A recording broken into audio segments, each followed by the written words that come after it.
Hello, hello, hello. What's up, everybody? The centavo. Boo to you too. Hello, hello, hello, my wonderful people who's out there. All right, well, I'm going to play just a little song for you guys. Let some more people get in here at the moment. And then we can start the read.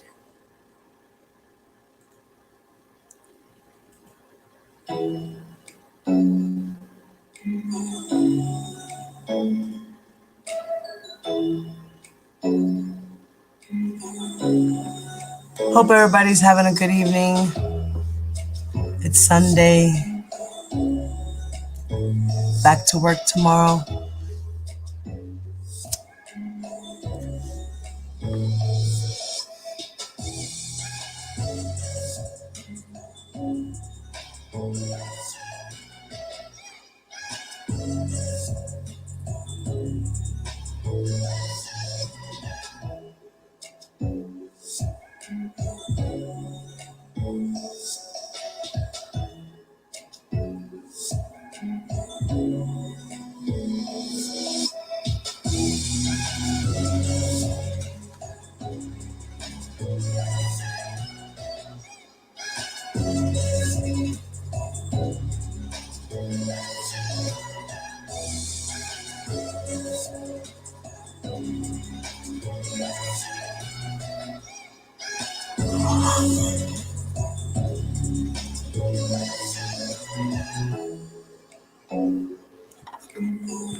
All right, all right, all right.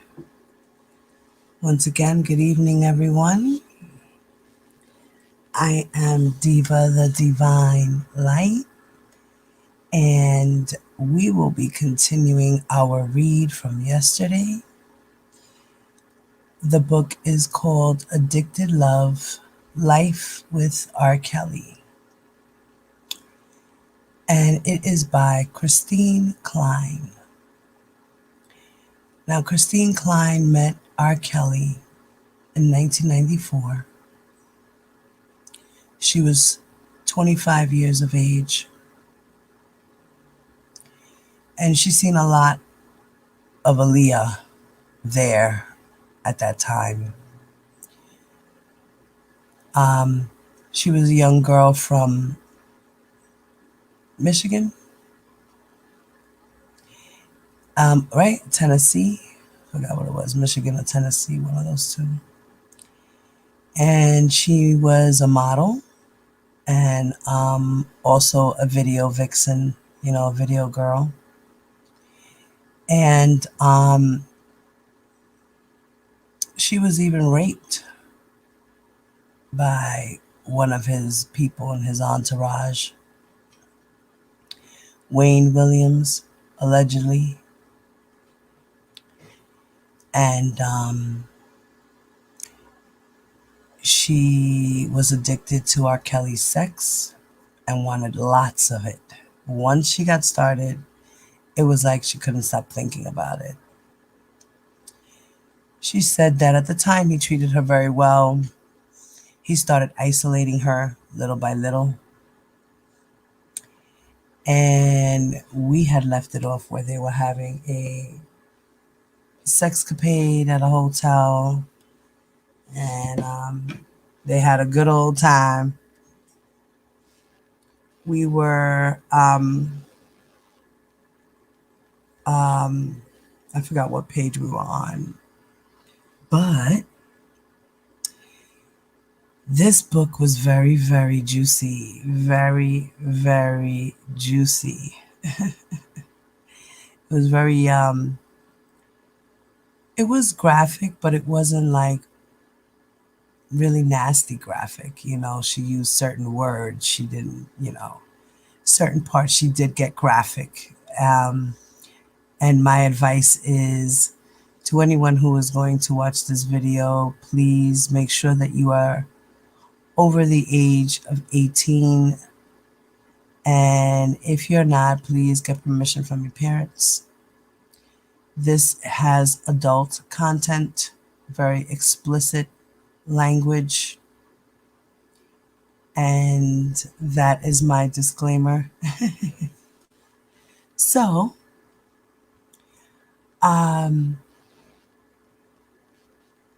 we are going to start. I'm just going to start. And you guys can catch me on the replay if that's what it is. So let's see. I'm going to read back, I guess, the last paragraph where we left off, where she says, "We switched the assumed position. He grabbed more and flipped me on my back, fucking me harder. Bang, bang, bang, as I screamed for more. Putting his dick in my mouth seemed to do the trick so I could taste the juice. After sucking it off, not finished, jumping on top and spinning around with my back to his chest, and he started bouncing me again, falling to the sheets from the thrust entering my belly, now fucking me from the back, doggy style, again with no mercy, gripping the sheets. Once again, he could no longer hold back. His pipes were about to burst." So R. Kelly was about to nut right there.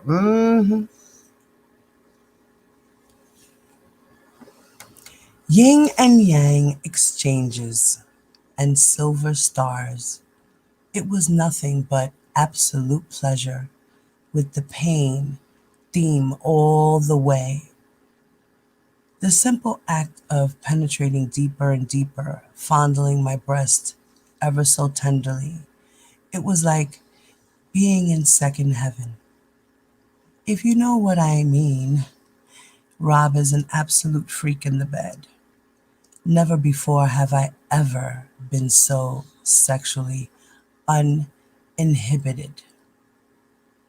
Now, guys, I'm not going to see anything in the chat. I'm just going to keep reading. We went through this issue yesterday. I couldn't show the book. I guess, Kindle restricted me from showing it, so I can't do it. But I will get back to you guys with your questions and stuff and comments. Looking at the size of his cock would make any woman want to surrender and be all that he wants her to be in every way possible. I am still not finished, ready for round 2. I tell you, R. Kelly was taking Viagra. I'm telling you, he was taking Viagra. He was doing something to keep going like that. Something.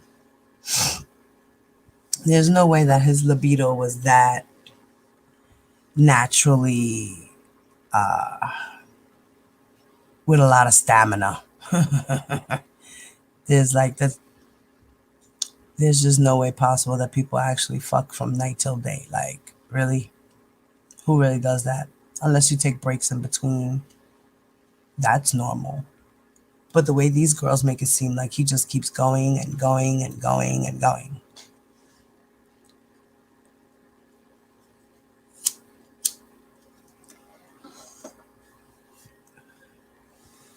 I will give you a few minutes to rest, and you can have it any way you want it, I whispered. Whatever you like. It was deep throat time as I licked and slurped as if he was my lollipop. Poly, popstick. Bleh. I licked and slurped as if he was my lollipop, popsicle, candy on a stick. There were no sexual limitations. I caressed it, kissed it, slurped it, the soft brown sex skin, finally engulfing it. His toes started to curl again. I could not stop massaging the cock.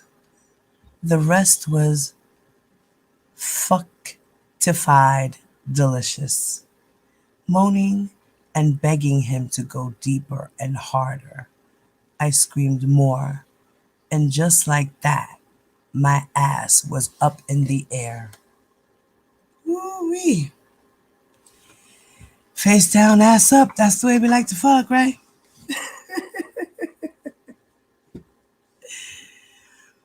Smack that ass, and I will scream a note as the mad scientist performed his best piece of work. One could call this hardcore as my body shivered and shook. We both came breathing heavy. He rolled over, caressing my ass and softly whispering in my ear, "Are you okay?" "Yes," I said, "I'm fine." "I didn't hurt. You did?" I, he asked. "No, but I do need to rest for a little while." We both lay naked, basking in the moment of sweetness, talking about tomorrow. Thinking to myself, could I leave sex this good? This beautiful man answers all of my calls and has good sex, but should a man's sex be enough? I called Kim once I got home feeling tired and sleepy, but fully satisfied to let her know that everything was all right. "Okay, Miss St. Nick," sliding down the pole at the Palace of Auburn Hills. "Yo ass did the nasty with Kris Kringle Kells. Ho, ho, ho, and ho," Kim said. Her friend is too much. Her friend was pumping her up, gassing her up, like, yes, girl, go get that girl. Get it, get it. And then, "Kim, your ass is fucked up in the head." "No, your ass is fucked up right now, but in a good way," Kim said. "Oh my God, Kim, here we go." "Yeah, you're right. Here we go. See, this is what I'm always talking about. Women get some good ass dick, and that should go straight to the brain. I mean, straight to the motherfucking brain. Now, your ass is all whacked out as if your ass been smoking on some good ass sex weed, some hydro, and some kush. Girl, your ass better leave him right now before you become too addicted." Wow. She was already addicted. She was addicted the first night. Stop playing.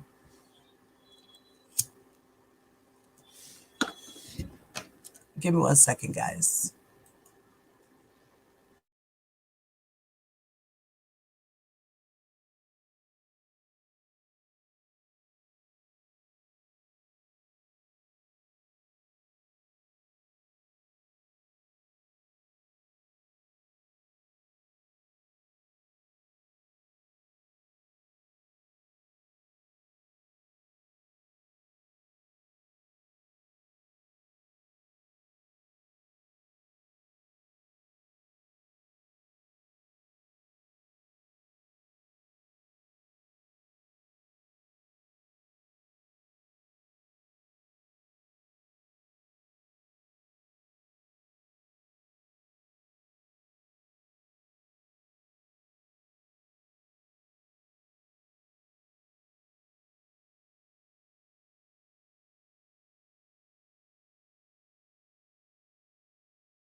Sorry about that, guys.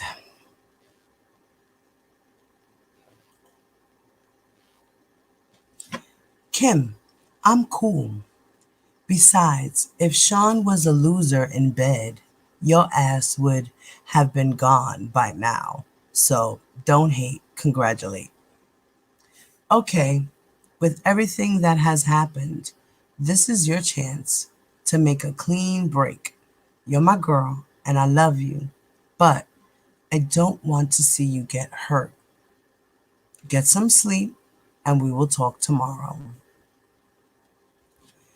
Telephone conversations and traveling were the main forms of communication because he toured a lot and was always in the studio. Still, he made time to see me whenever I was in Chicago.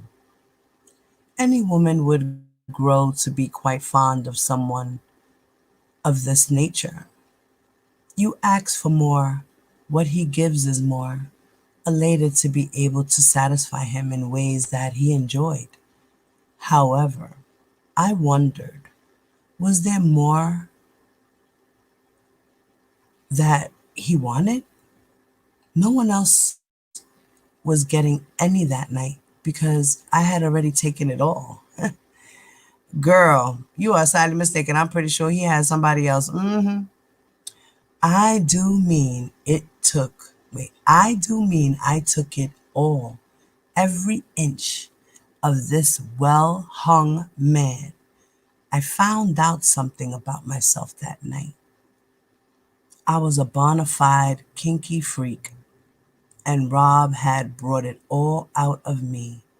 Or did he just make me feel free enough to be me? By the end of the night, I was addicted to his sex, just like a bad habit. Ladies, a bad ass habit. What the fuck is really going on with me?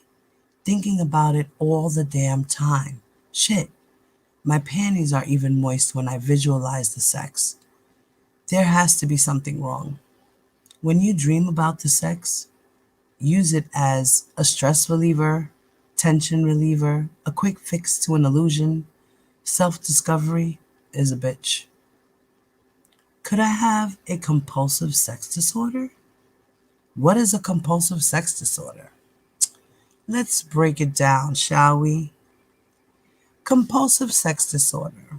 Compulsive sexual behavior, sometimes called hypersexuality, nymphomania, or sexual addiction, may involve a normal, enjoyable sexual experience that becomes an obsession. Compulsive sexual behavior may involve fantasies or activities. Sexual addiction is the most personal form of addiction you will ever encounter. It severely affects your most personal feelings. Sexual addiction has intense conflicts. Once the addiction starts, it leads to a compulsion that you seemingly cannot avoid. Sexual addiction will affect every aspect of your life. You have mixed feelings with your self respect, intimate relationships, friends. The addiction can even play a role in your finances. In your mind, you become conflicted, confused, remorseful, and ashamed after the fact of engagement in the sex act. It is a constant battle between flesh and spirit. I quickly called Kim. Kim, I think I have a problem. Decentavo, what's up, Papi? Yes, naughty narrations. Yes, naughty, very naughty. So she continues to say, there are four forms of sexual addiction or behavior. One, preoccupation. When a person continually fantasizes about sexual prospects or situation's constant sexual focus results in a high level of sexual arousal, which may trigger an episode of sexual acting out. 2. Compulsion. A person continues to engage in sexual activity despite negative consequences and a sincere desire to stop. A sex addict can feel as powerless as an alcoholic can or drug addict can. Hello, Robin. What's up, mama?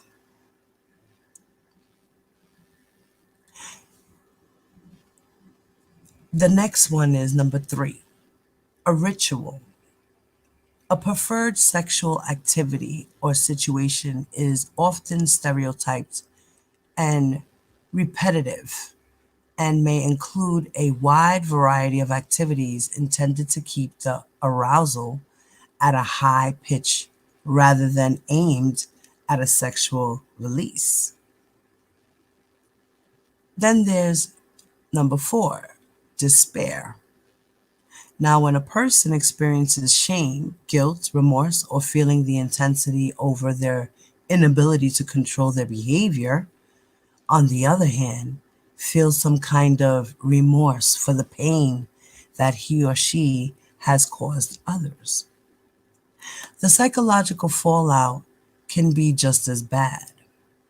Kim, I am reading all the signs of this addiction and I can identify with some of them. In order for me to cure this behavior or sexual urge or need, I am going to have to control the urge with him or for him, or I will have to practice abstinence from sex. Sherry, I think you will have to do just that, Kim replied. Girl, girl, you was hooked like that? Like you only had sex with him like 2 times? Wow. And she was 25.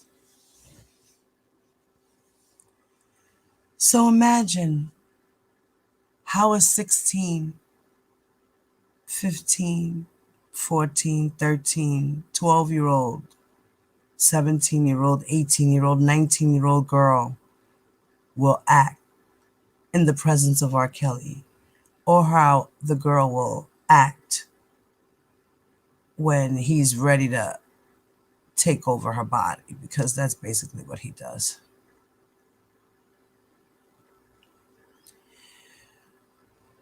Girl, this girl is wow. Wow, wow, wow, wow, wow. She only had sex with him twice. What's going on? What's going on? What's hood with that? He got the voodoo dick. I'm telling you.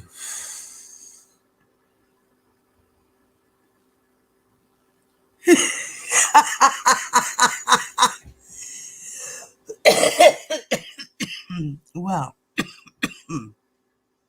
that's what I said because according to the video, I seen his pipe. He pulled that whole shit out. And it was hard.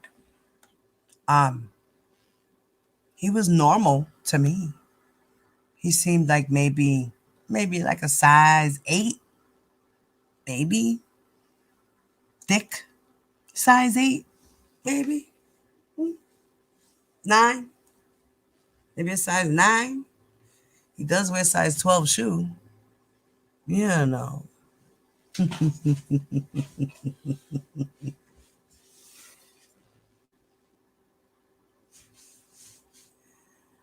Hotel Nico. The name changed to Westin Hotel. There was another hotel called the Fairmont.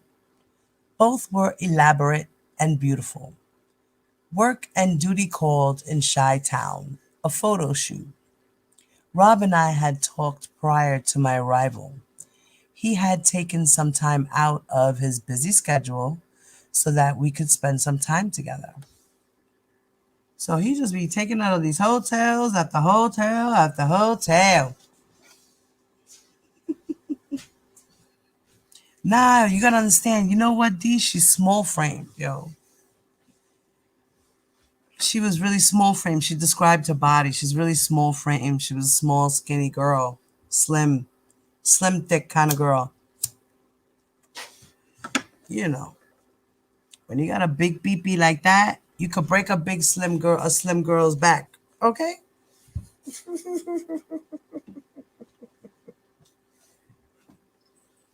So they say. I don't know. I'm not slim.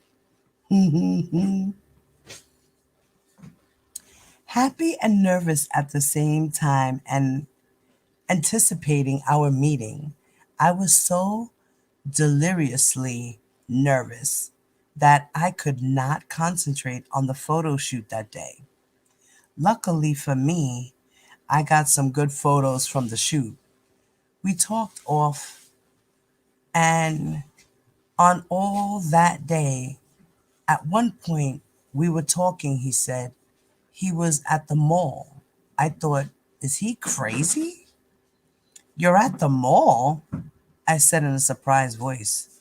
How could one of the sexiest men in hip hop be hanging out at the mall? Imagine the mayhem he would cause. I thought nothing of it and continued to work. After all, I had his eye for the moment. Girl, he went to the mall so he could go shop for girls. Girl, this is what he does.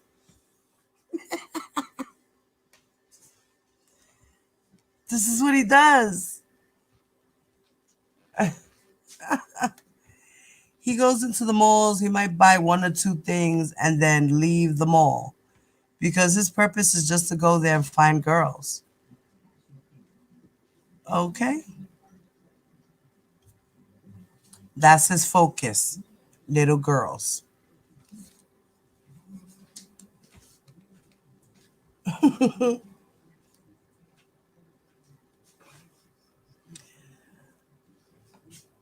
Rob called again to say he would see me later on that day.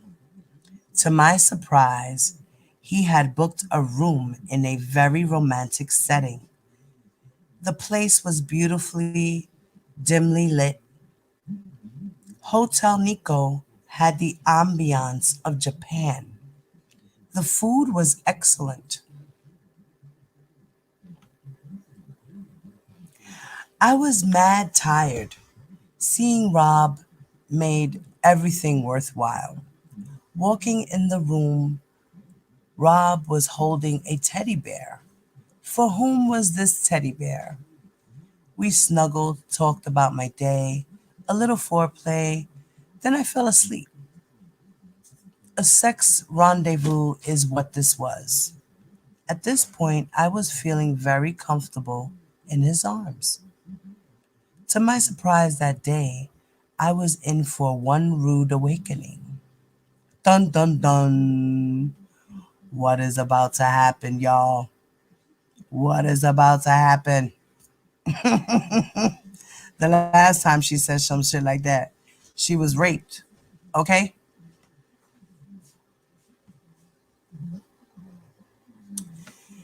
There was a sudden noise in the room, the sound of running water in the bathroom. Sitting up in bed looking around, to my dismay, there was luggage that was not mine. He was still in the bathroom. I took a closer look. There was a woman's name on the luggage tags. Dun dun dun. Who did he have? Who was there with him, with her? Who was it? My heart sank to an all time low. Heartbroken. I then pretended as if I had seen nothing when he emerged from the bathroom and kissed me on the forehead. The infamous forehead kiss. Yeah, threesome time. I have to go back to the studio. What are you going to be doing?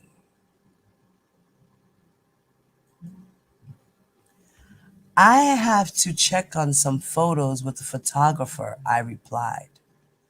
I'll call you later, he said. Okay, I replied, not asking any questions. We left the hotel separately that day. Confrontation was not my thing. Wounded in my mind and in my heart, I knew it was time to say goodbye. It was over for me. My insecurities had won. I never called again after that day. I still wondered about that teddy bear.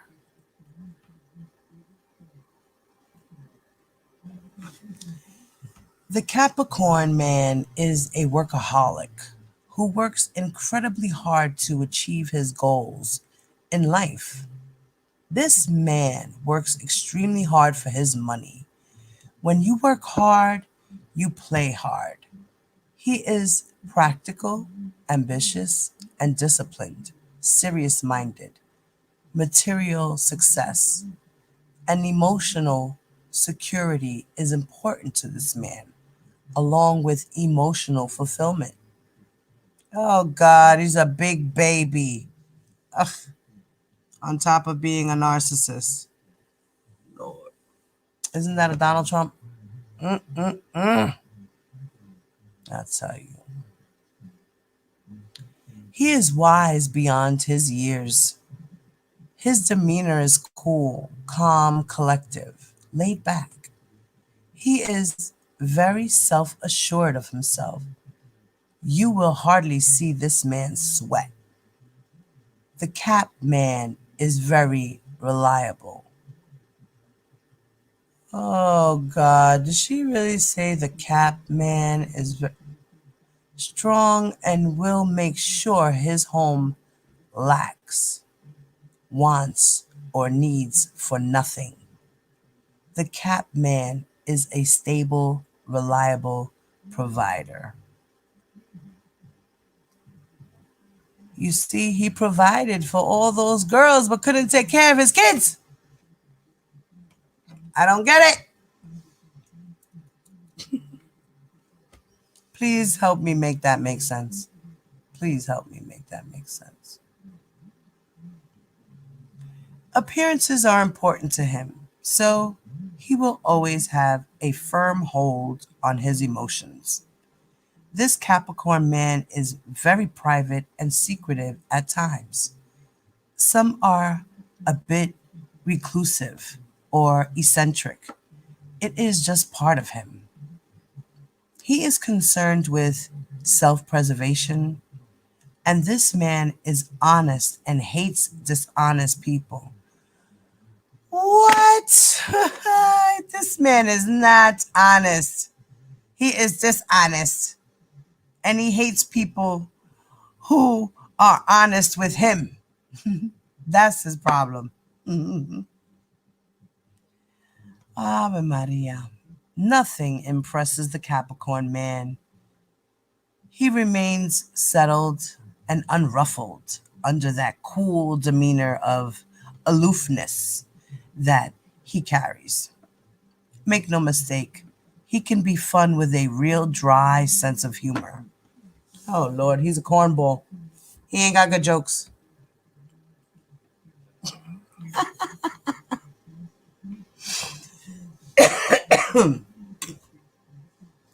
Capricorn males in their youth prefer older girls, usually sometimes considered the ugly duckling. In years to come, the reverse happens. They become more distinguishing and now prefers a younger appearance of a woman. Oh God, really? I mean, she's right though. she's fucking right. She's fucking right. She's right. You know? It's true. It happens. We go backwards as we get older. You know. Um, Relationships. This man sometimes likes women who are shy like, innocent like, or naive with some old traditional and conventional family values. Cap's home life will and can be normal even if he does not have this person. The around the way girl will work just fine. Dictatorial women are less eye catching to him, for his dubious mind always thinks she has some trick up her sleeve.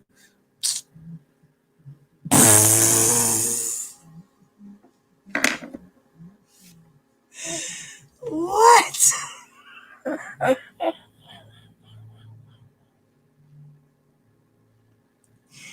Yo, did she really just say that? Wow. Amazing. Fucking amazing. Robin said, now I wonder who really wrote this. Christine Klien, back in 2010. She met R. Kelly in 1994.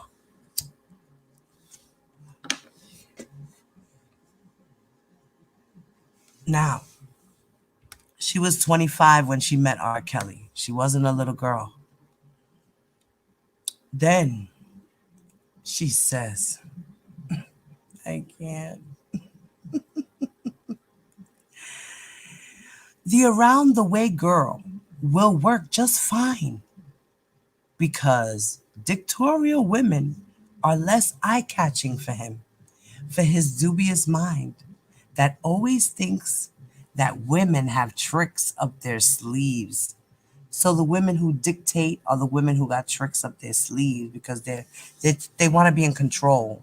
So because they want to be in control, they have to have tricks up their sleeves. What does that tell you about him? Insecurity. Because he does that shit. He is an extremely choosy and selective lover. Oh boy. In his relationships, he would rather have some type of ease of convenience. It allows him to get to know the person first. Then there is love. Yeah, convenience. Right. He's got plenty of convenience every time he does a show, every time he goes on tour, every time he does a little venue. He has plenty of convenience to pick up a girl. Plenty of it. Plenty of it. And he would rather have some type of ease of convenience. You see that? The convenience of picking up girls. Once he realized that he became famous and was a star, and women were throwing themselves at his feet, there went his enterprise. There went his grand scheme of things. I can use this to my advantage. I was ugly and dumb then, but I'm wiser now and look better now, and I have money, and I have power, and I have yes men. People do what I say. Okay.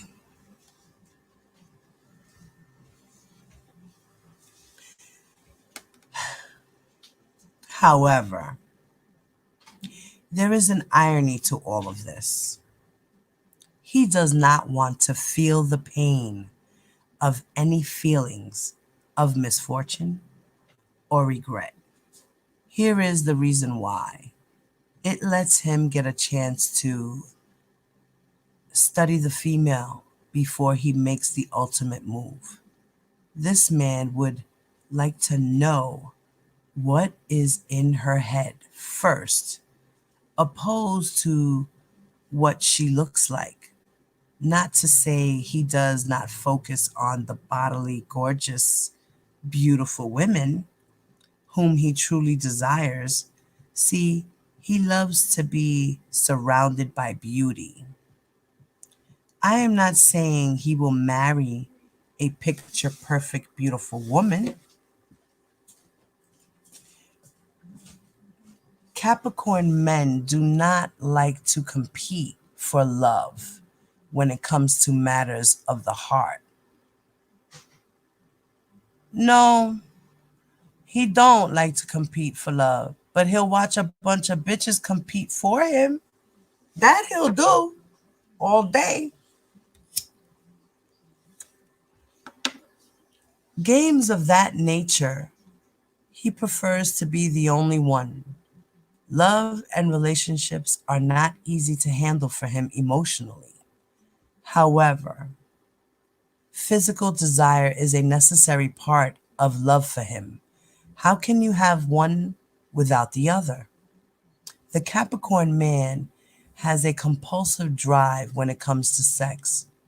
Are there any Capricorns out there? Like, listen, I want to know if there are any Capricorn males who happen to come across this video. Drop a comment about how you are sexually. I want to know if this is really about the zodiac sign or is it really about the man? And let's be honest, okay? Don't lie in the comment section. Be real.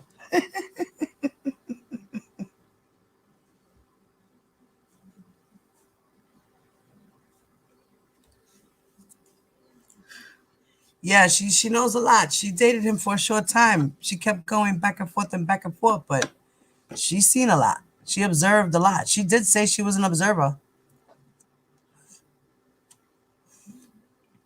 So, if you do not believe me, just look at one of the best golfers in the game today. Sex scandal. He is a Capricorn man. He will look for a woman who will do the accepted thing and perform his way.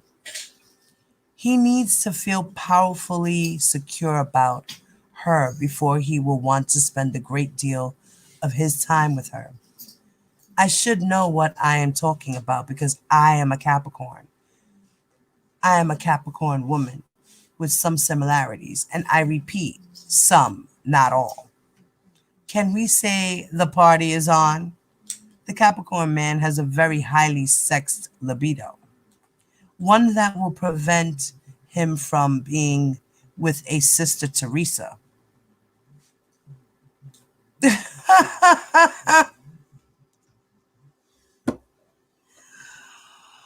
What?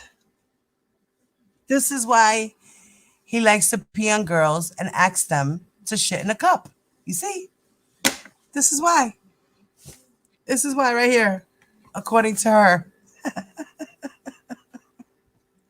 According to her, he has a very high sex libido, one that will prevent him from being with a Sister Teresa kind of woman.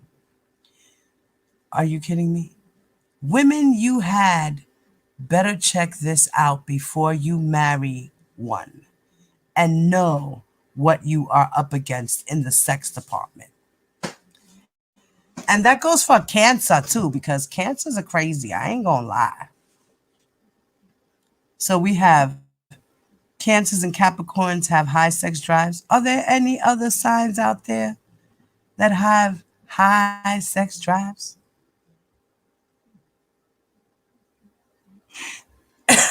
She said, how much was she paid to write this?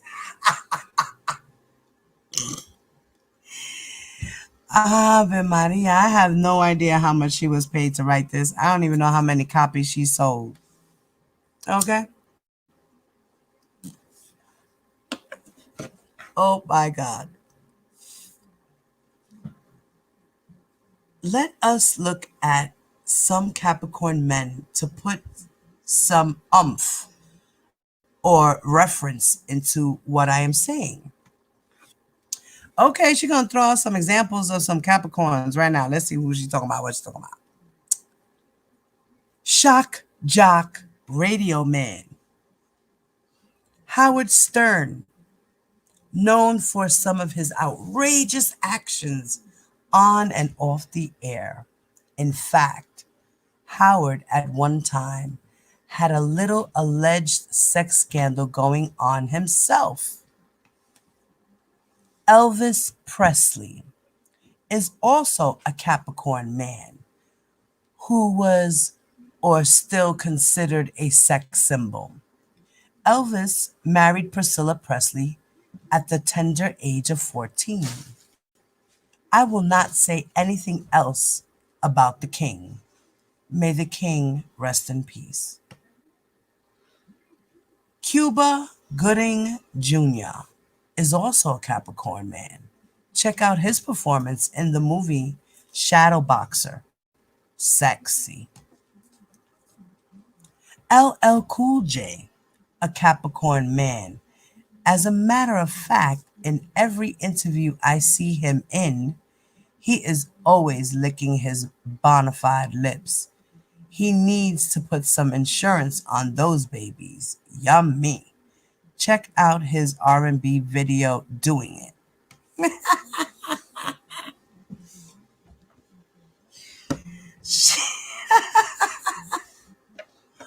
Wow.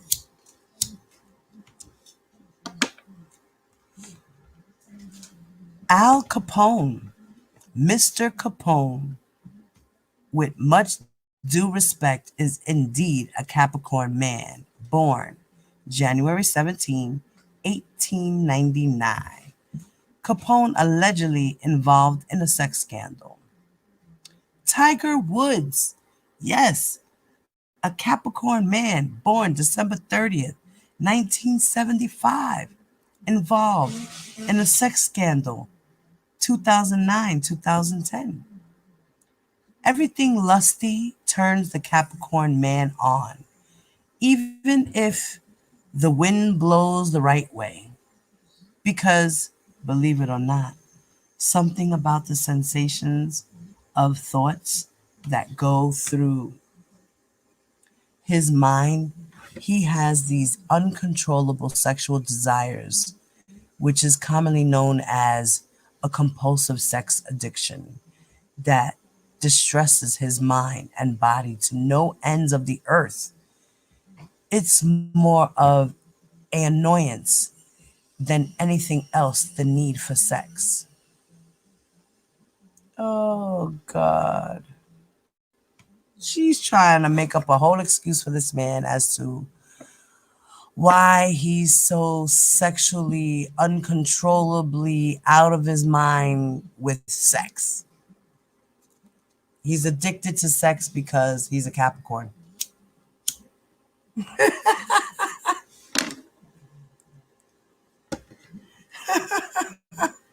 And because LL licks his lips so much, he must be very sexual too, and everybody else you named over there.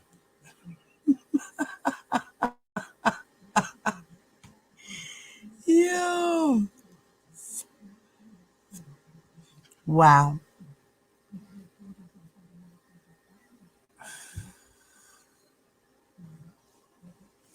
I don't know how to pronounce this fucking word. Satyriasis? Satyriasis? I don't even know how to fucking pronounce the word. Satyriasis. Satyriasis. Satyriasis. I can't sis. I need a little hooked on phonics every once in a while. I can't admit that shit. I told you. Sometimes my tongue and certain words together, I just can't put them together. I just can't sound them out right. I don't know where she is now. We'll find out. We'll find out. Maybe in the end, maybe she says something about, future wise or whatever. Let's see.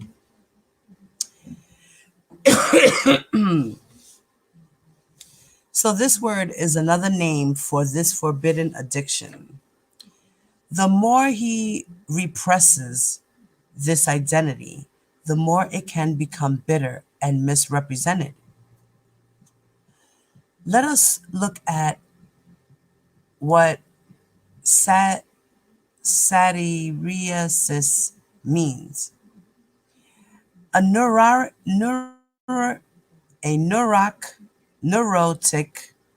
a neurotic, a neurotic condition in men, which the symptoms are a compulsion to have sexual intercourse with as many women as possible.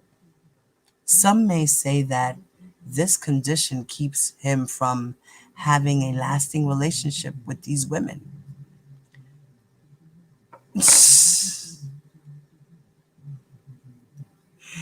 Wait.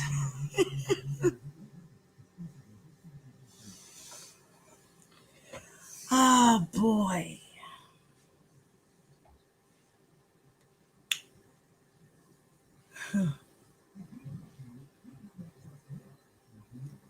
So R. Kelly has lasting relationships with these women because of his compulsion condition and his sexual intercourse.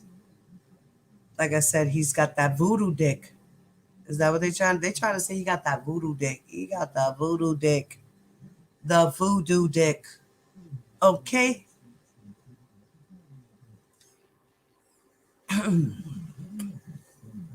He needs to be with someone who is like him, like attracts like. If the Capricorn man is in a relationship with a goody goody woman, he will make other arrangements outside the home to satisfy his longings and desires.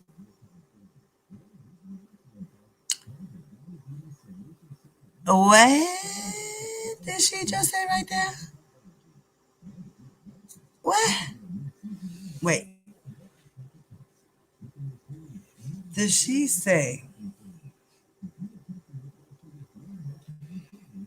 that if the Capricorn man is in a relationship with a goody goody woman, he will make other arrangements outside the home to satisfy his longings and desires? So, Capricorn men are cheaters, is what she's trying to say. If the woman is not a freak, this is what she's trying to say. Really? Really, bitch? Really? No.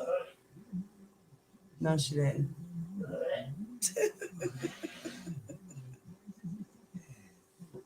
It is unusual for a man to pay for his desires.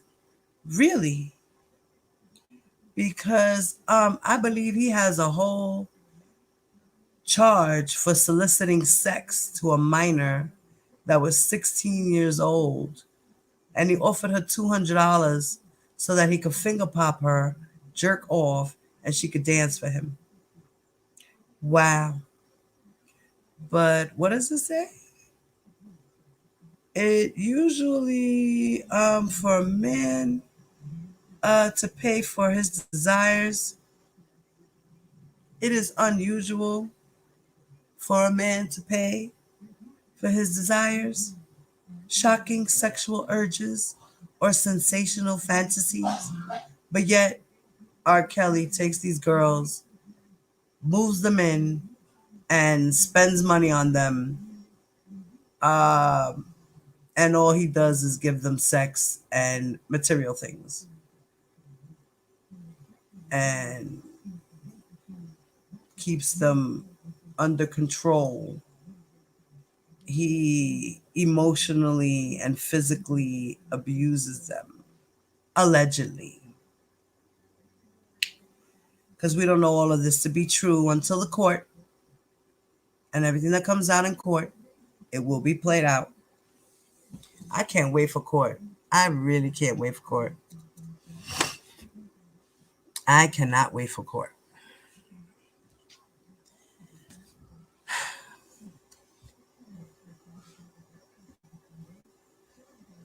Now, this in fact does not make him a bad man. This man prefers lustful sex and often more in line with dominating activities with a woman. Anal penetration of a woman could be a turn on for this man. Due to his vivid thoughts, it is very stimulating and visual. Remember, women, men are about 90% visual when it comes to women. Capricorns are emotionally restrained, and their sexual personality will always keep people wondering, be it man or woman. This is a psychological behavior. Example, the video, Trapped in the Closet, left quite a speculation of such a man. Not all Capricorns display this type of behavior. People must try to understand no one is perfect, and no one person lives in a glass house.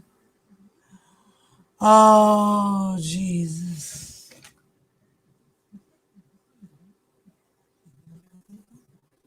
Capricorns are emotionally restrained, and their sexual personality will always keep people wondering, is this a psychological behavior?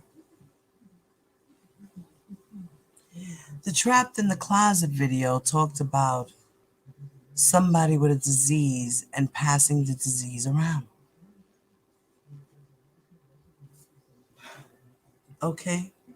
And the person don't know who gave it to whoever, because this one was having sex with that one was having sex with this one, and the other one was having sex with that one, and they all had sex with each other. Yeah. Rob is like the modern day Greek god Eros, the god of love, lust, and sexual desire, depicted as a tall adult man with an athletic build, like Eros. He is equipped with his arrows of desire and words. He is always ready to aim and shoot into the hearts of women, which he would arouse them to their desires.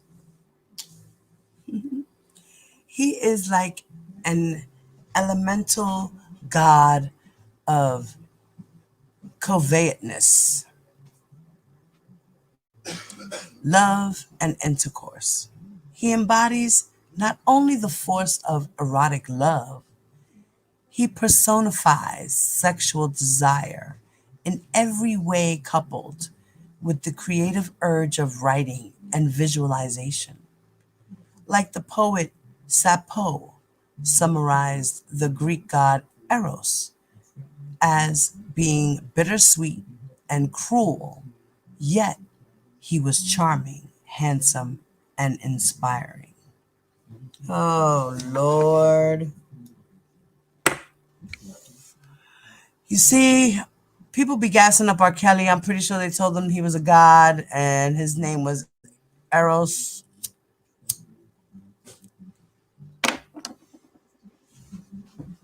So, this is where he gets his godlike complex, huh?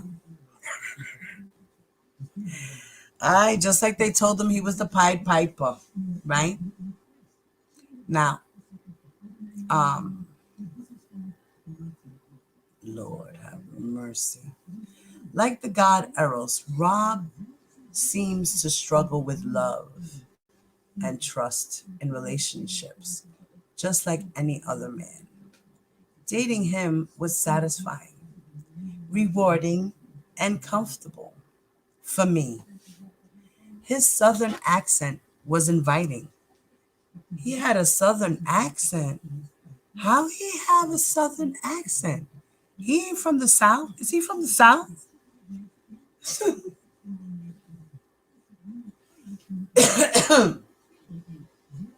Is he from the South? Right? She said his southern accent was inviting, pleasing, and erotic. This man intrigued me to no ends. I wanted to know more. I wanted to see more. I wanted to feel what his words were all about because somewhere between the words and music, there is an unexplained torture. You can feel the love, the loss, the anger, the lust, the joy and pain. This is a quote of what Rob had to say about himself. Oh,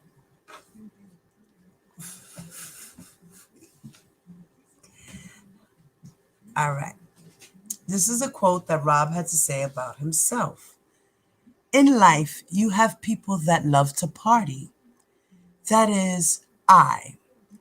People that love God. That is I. People that love sex. That is I. People that love people. That is I. And people that make mistakes, he pauses. That's me also. I am very conscious, he says, of who I am as an artist and as an inspirational person. I am not perfect. However, you have to make sure that your children will know that daddy makes mistakes. Oh, God. Wait a minute. Hold on. What? What? Did he really just say all that? Why is he very conscious of who he is as an artist and as an inspirational person? And he's not perfect. However, you have to make sure that your children will know that daddy makes mistakes. Oh my God. Is this his apology to girls? Was this his apology to the girls when he quoted this? Like, children, my girls at home, my family, sorry, daddy makes mistakes. The most important thing, he continues, is that you realize your mistakes once you make them, like daddy does, and know that a lesson can be a blessing. Well, R. Kelly, I have a question for you, sir. You said, and I quote, the most important thing is that you realize your mistakes once you make them, like daddy does, and know that a lesson can be a blessing. So, R. Kelly, what lesson have you learned sitting in jail right now? Because when you did your lesson, when you did your mistake way, way back in your way, way past, right? You made mistake, right? You were supposed to learn from your lesson. You got off. They acquitted your ass because you obstructed justice, allegedly.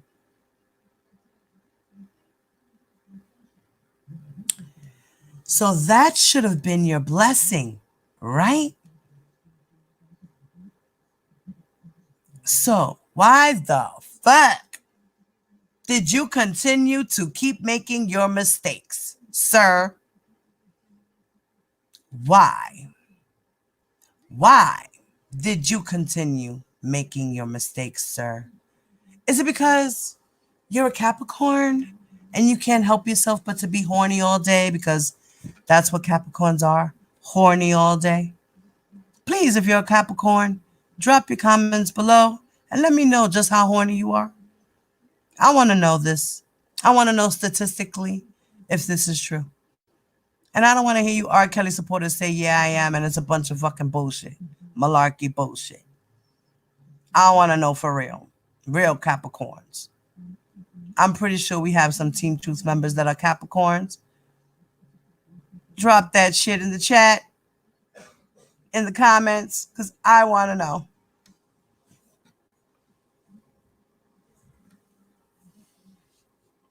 Yeah, south side of Chicago. That's where he got his accent from, the south side of Chicago. Que south. South. Her southern fucking accent. What the fuck? Did he? He was putting on the only show for that girl. Lord.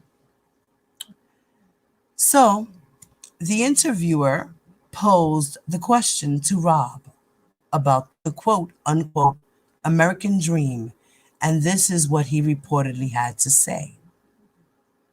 For a young black kid in Chicago, at the moment, it means just the same as it means for anybody else.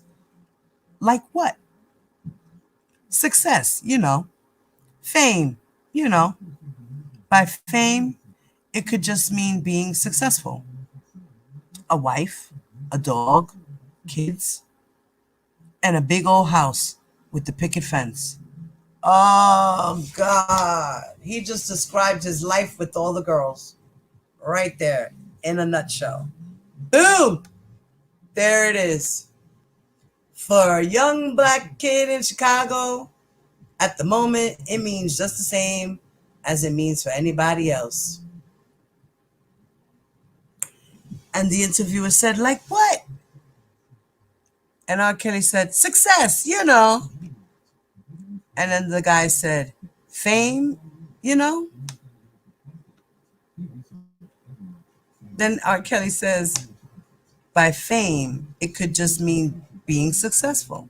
So for him, being successful is having a wife. That's his main bitch. His dog, because he always got dogs. He's always changing dogs. They either die or they go with the girl that leaves them. And kids. He's got 3 kids, but they ain't in the house. He's got his other kids, the girls. Those are his kids. They're sisters. He's the daddy. And he's in a big old house with a picket fence. Commenting on the above about the American dream, I think we're going to take a quick break for a minute, guys. I need to parch my throat, use the ladies' room. So I'm going to leave us in some songs. In the moment, we're going to pause. Okay. We are going to pause for a second. And we are going to listen to some music. Okay, let me get to the music. Boom, boom, boom.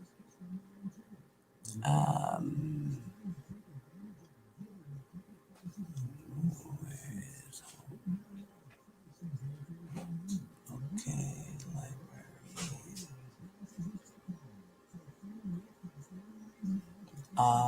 Where is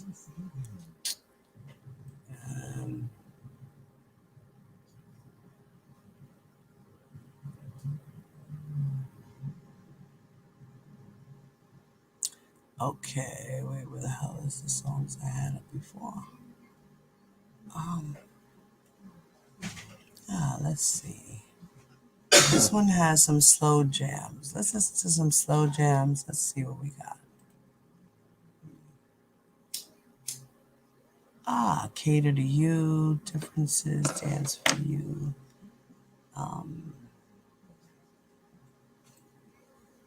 Let's see.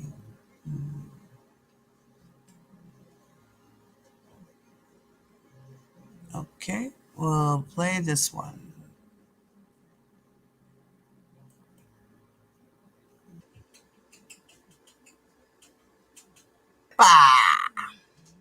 And that's the end of our break. Sorry, guys. I'm glad you guys still hung out with me for a moment. I'm sorry. I'm sorry. My husband's getting ready to leave for work, so I had to handle some stuff for him. Um, yeah. All right. So let's get back to our story. So, um, so then it says, commenting on the above about the American dream. This is not quite what I expected him to say about that subject. I thought aloud to myself.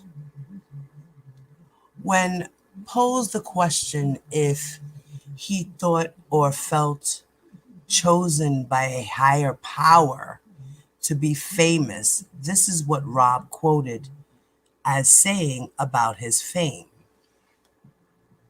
Yeah, sometimes, but sometimes I feel like I was picked in the wrong way. Well, people, they see you on TV and they automatically say, okay, got him down. That's what he is. That's what he represents. That's who he is. And sometimes that isn't necessarily the truth. Huh? What?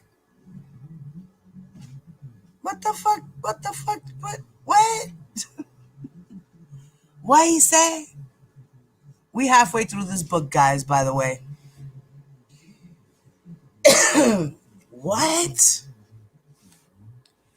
He was asked the question if he thought or felt chosen by a higher power to be famous.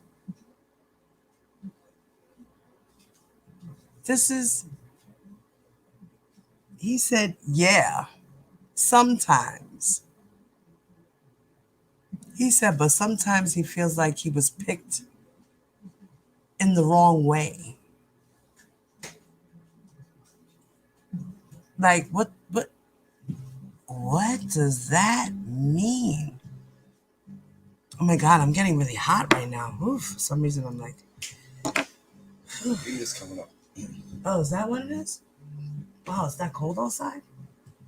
No, don't open. Look, don't forget your cigarette stand. Ooh, I don't know. I'm really getting hot. Like, wow. Whew. I had my nice fuzzy robe on. Now I'm gonna have to take it off. Now we got fuzzy titties hanging out. Shh. I love you. Stop. Mwah. Yeah, I know. You just gave me chills. Go away. I love you. All right. So sorry about that. My husband's getting ready to leave me. So yeah. So he says that yes, sometimes he feels like he was chosen from a higher power, but in a wrong way. And then he says, well, people, they see you on TV and they automatically say, okay, got him down. That's what he is. That's what he represents. That's who he is. What? He, what? What? Did he ask a question? What? I'm confused. Oh, he's saying that he doesn't know who he is. He's lost. Is that what you got from that?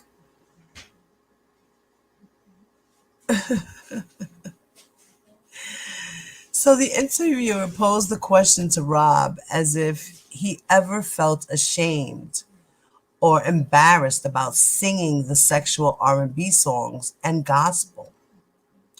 Commenting on the above question from the interviewer,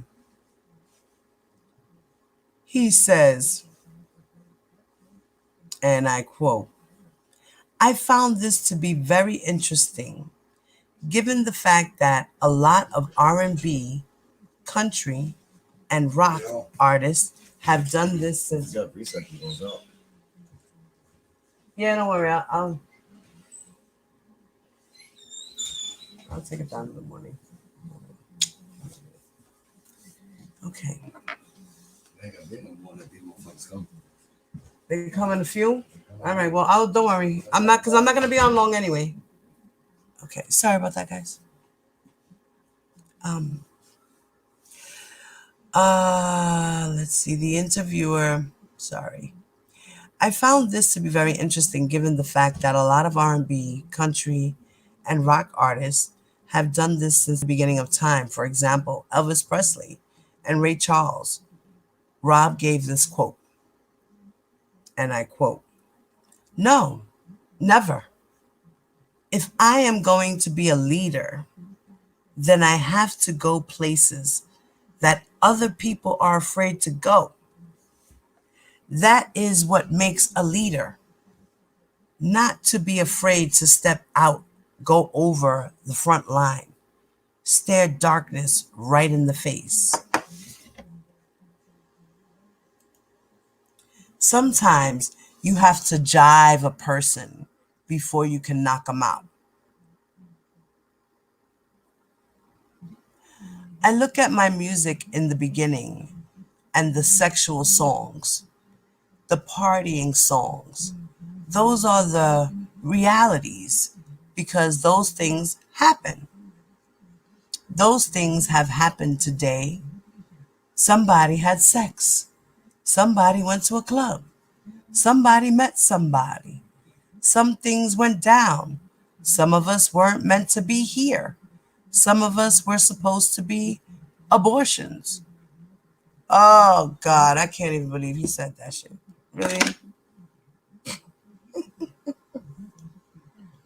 What article was this? Oh, God. Really? Really, R. Kelly? Really?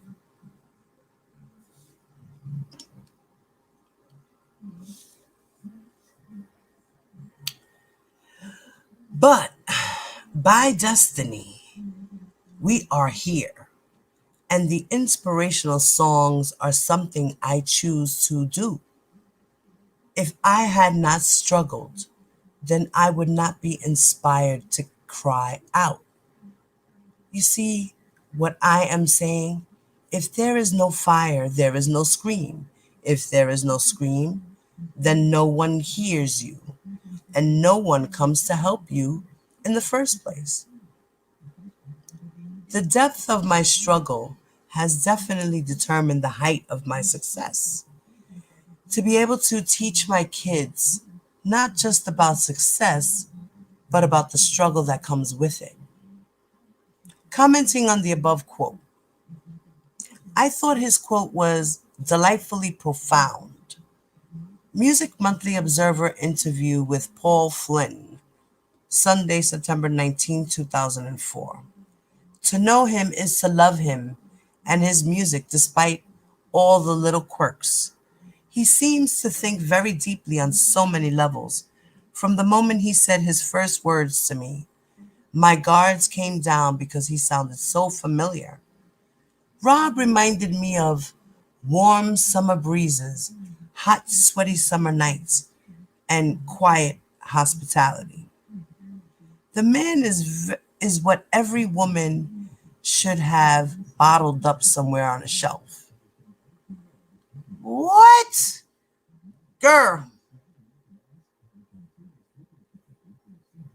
maybe in the sex department.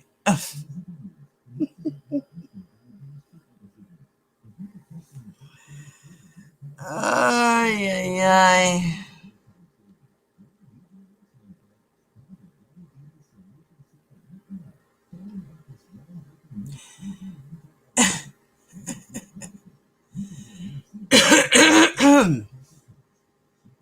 The man is what every woman should have bottled up somewhere on a shelf, ready to crack it open when the urge hits.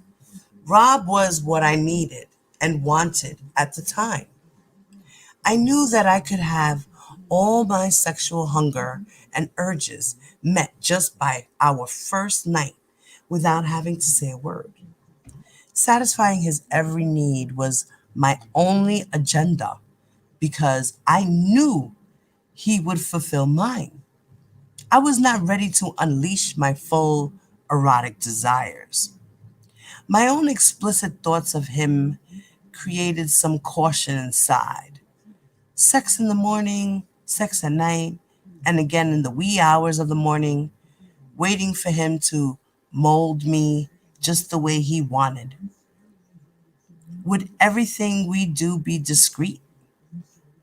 Could I arrive in my skimpy Victoria's Secret bearing just a trench coat, 4-inch heels, in addition to nothing else at the studio, without having everyone else looking? Or attend the strip club together, enjoying a night together just for foreplay, fun, my own temptation, indiscretions were weighing heavy on my mind. Loyalty and secrets are a few things. I had so many questions, and only time would tell. So she wanted to bring out the freak in her, and she knew that Rob would like those things, and she just didn't know how to do it. She just did what she was told, I guess. There were very few people who knew of my relationship with Rob. My friend, my mother, my ex-boyfriend, and a cousin. I am always reserved about my relationships to protect myself and others until I'm ready for it to be revealed. I'm just too shy of a person. In Rob's case, it was extremely important for me to keep it hushed. I thought, could this relationship with him ever be normal? Could it become natural? This is a case where it is better not to be in the public eye or heard. Oh boy, here goes the mask. This is why R. Kelly got a mask, according to Azriel, right? That he said he got a mask so that they can go out together, so that nobody will recognize him and they can go out together and just be normal without anyone recognizing him.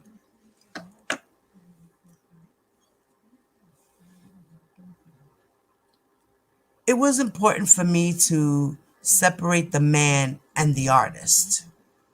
After all, there was the R. Kelly and Aaliyah scandal and rumors that were in every magazine. He was very sensitive about the situation. So was my discretion about the relationship I had with him. Money was no importance to me.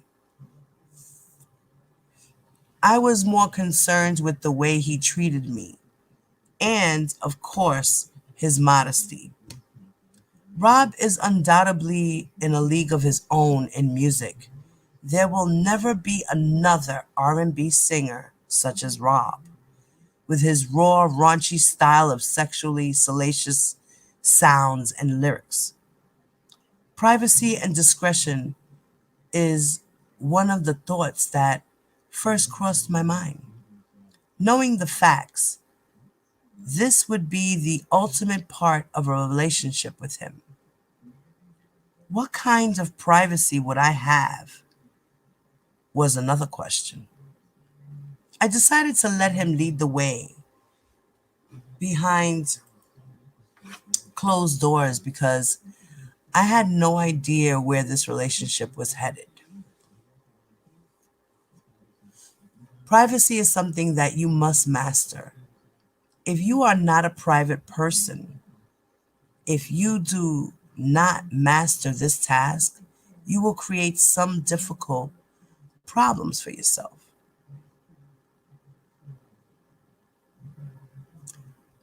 One would be, for instance, not being able to think for yourself, not being able to be who you are without some type of criticism from other people. All of a sudden, you are confused about the choice you made to tell someone. You become a magnet for fake friends with jealous motives, having your business in the streets and not knowing how it got there. Now you have no privacy.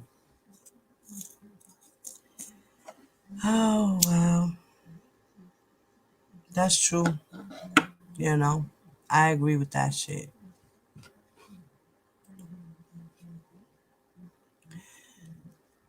Rob has definitely reached a plateau that will surpass such music mogul giants, such as the Purple One, in years to come. Some may disagree with this notion for the simple fact that some people think the Purple One is better rounded. I guess she's talking about Prince. Rob can resurrect careers, bring them back to life, and straight to the top of the billboards, such as the Isley Brothers. This is something that the Purple One has not done. She really trying to like compare R. Kelly to Prince? Get the fuck out of here. Prince was out way before R. Kelly. Okay? Goodbye, girl. Girl, girl. Bye. Really. One of his favorite singers is Donny Hathaway. The reason being is that he always liked the sound of his voice, how he had a sexual texture that he always wanted in his, and as he allegedly reported, said in an interview. Donny Hathaway died in 1979 by jumping off the 15th floor of the Excess House Hotel in New York. Rob viewed Rob viewed as one of the best singer, songwriters, and producers of his generation. He has also had some tremendous losses in his life, losing the two women he truly loved genuinely. Two loves, which he can never get back. Losing his mother and then losing Aaliyah.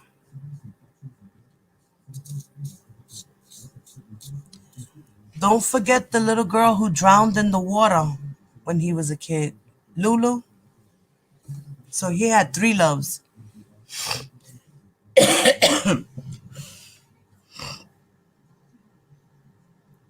Yeah, exactly. She's trying to put Prince down like, girl, bye.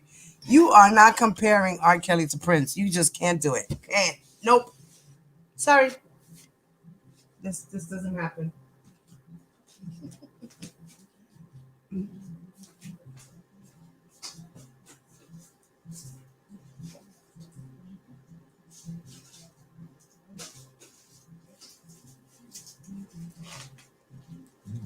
I just went to go get some Halloween candy. I didn't go trick or treating. That didn't happen. Not at all. I was not dealing with Rona and treats and people, and that shit wasn't happening. So I just bought a couple of bags of candy, brought it home, done spent $50 in candy, okay?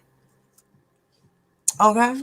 And just so my kids can have a good time at home and eat candy for the next couple of weeks.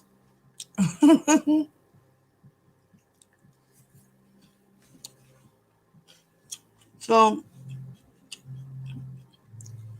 in an interview, this is what Rob had to say about his mother, which He didn't even put a tombstone on his mother's shit. He just got her some little plaque. They just got her a little plaque. Like at that time, he had plenty of money that he could have bought his mom a nice headstone because he loved her so much that he used to like to turn her cup around and drink it from the same side as she did and taste her lipstick, he said. He loved her that much. Wow.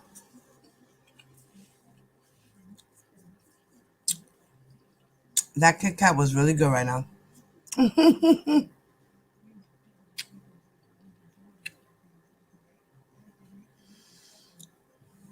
Now,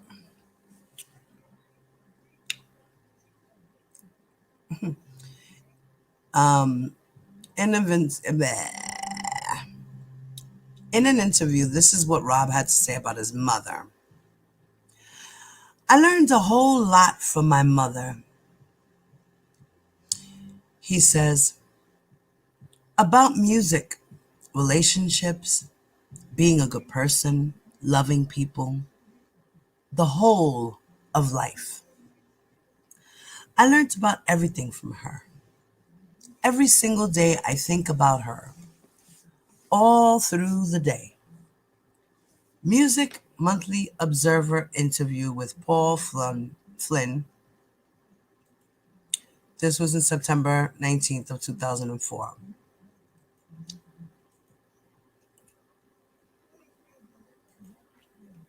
Now,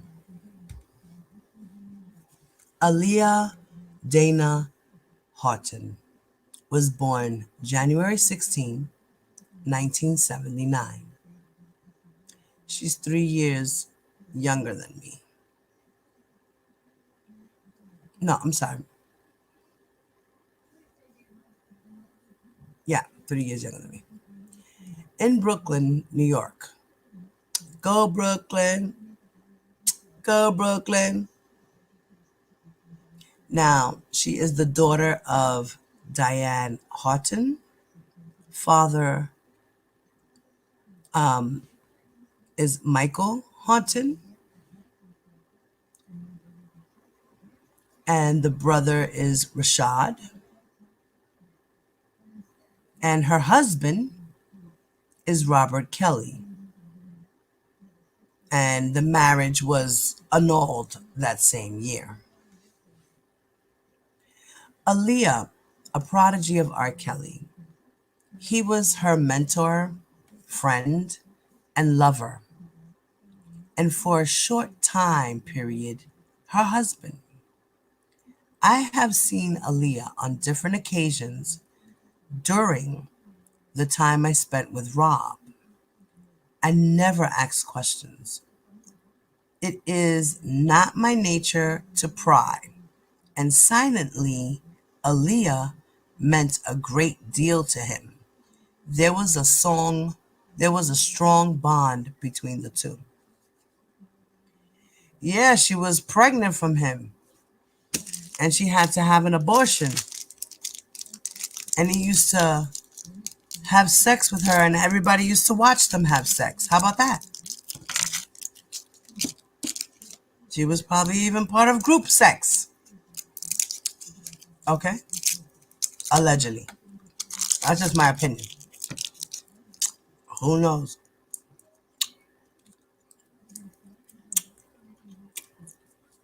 Yes. Now I'm getting into a starburst, y'all. And this is the bomb right now. So,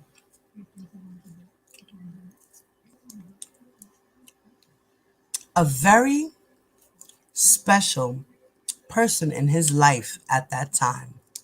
Like every relationship that is torn apart or interrupted by force. It was difficult for him to lose someone that cared,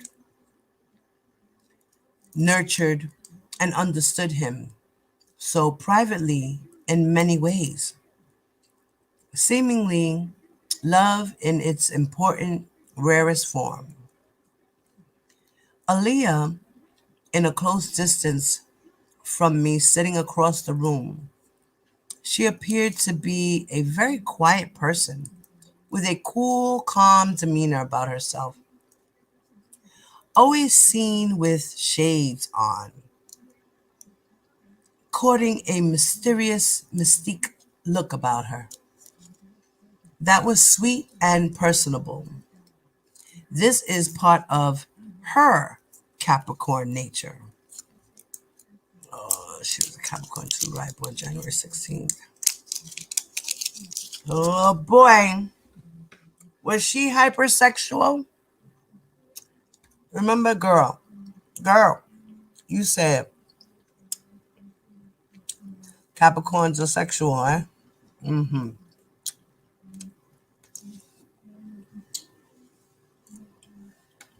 When you have an old soul, it is almost like you have been here before. Aaliyah always carried herself in that way. It felt like she had been here before. I can see how Rob enchanted her. He was captivating, a bit eccentric, yet talented. She was young, shy, beautiful, and full of promises. Aaliyah fell for the somewhat older, intriguing, sexy R. Kelly. However, it has been alleged that the two parted ways creatively and personally. Rob was still missing Aaliyah. I could see it in his eyes. The longing, the yearning for her presence. Just as you listen to his song, I Cannot Sleep, Baby, if I, or read the January 1995 issue of Vibe magazine. R. Kelly, the sex, the soul, the sales, and the scandalous marriage to teenage superstar Aaliyah. Oh, wow. I need to go look this up. Let me see something. Pause for a second, y'all. I wanna go look this up real quick.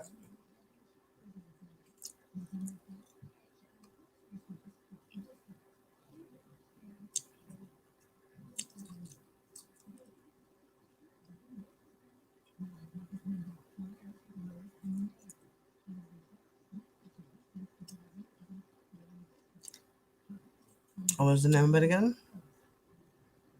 January 1995 issue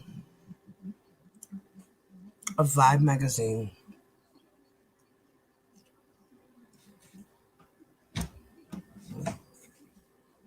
Okay, let's see.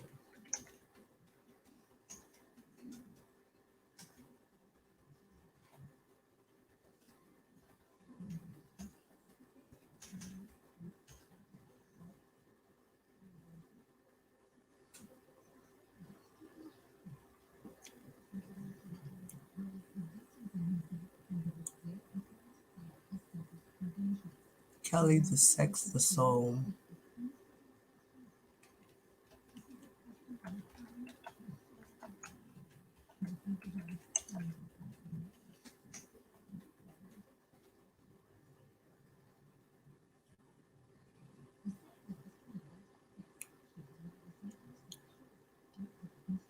The sex, the soul, the sales, and the scandalous.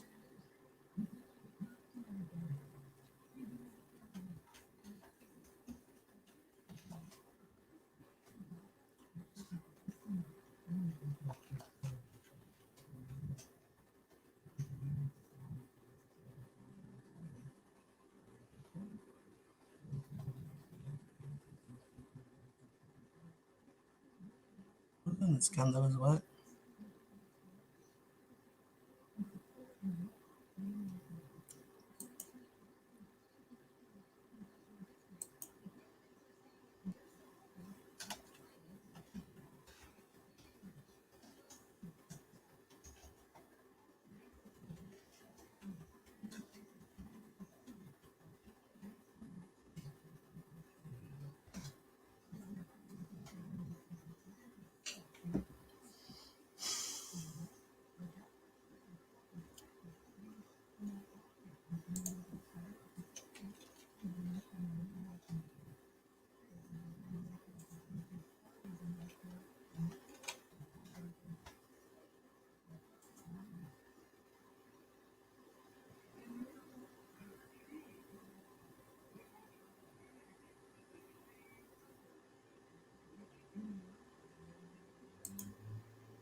Oh, they were calling him a super freak and everything. Okay. Hold up. Yes, they were. Hmm.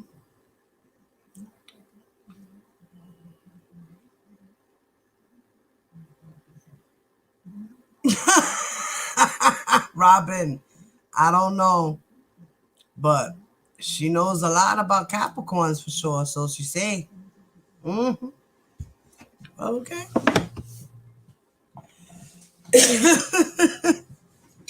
I don't know.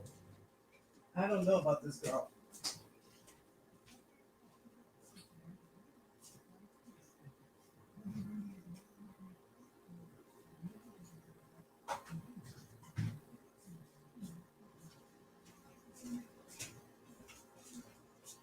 She just said that he just likes to be controlling. He likes to have sex from night till day. He likes to feed everybody. Right? He's always got his entourage around him. What else? You know? No.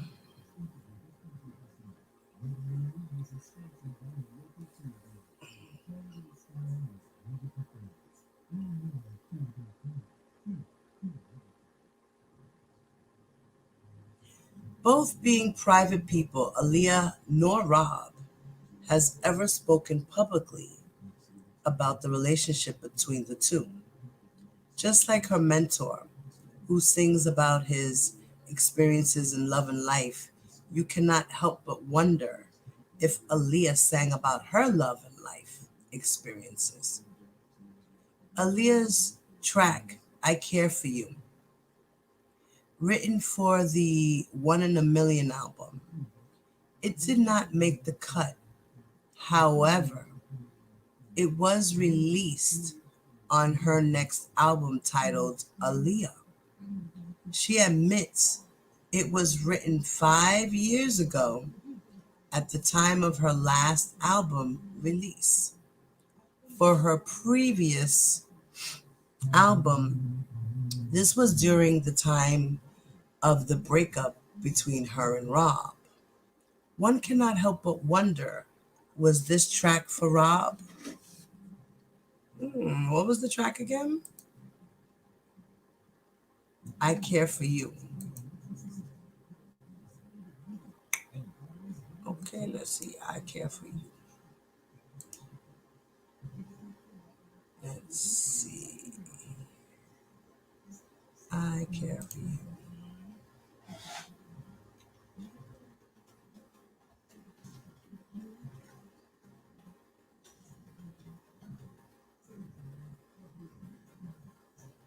Okay.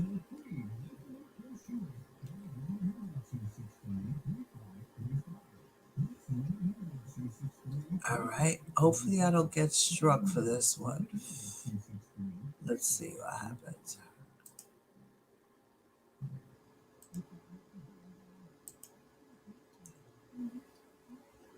No, I don't think she was singing that for him. I don't think so. I don't think so. I do not own the rights to that song. It was just for learning purpose at the moment.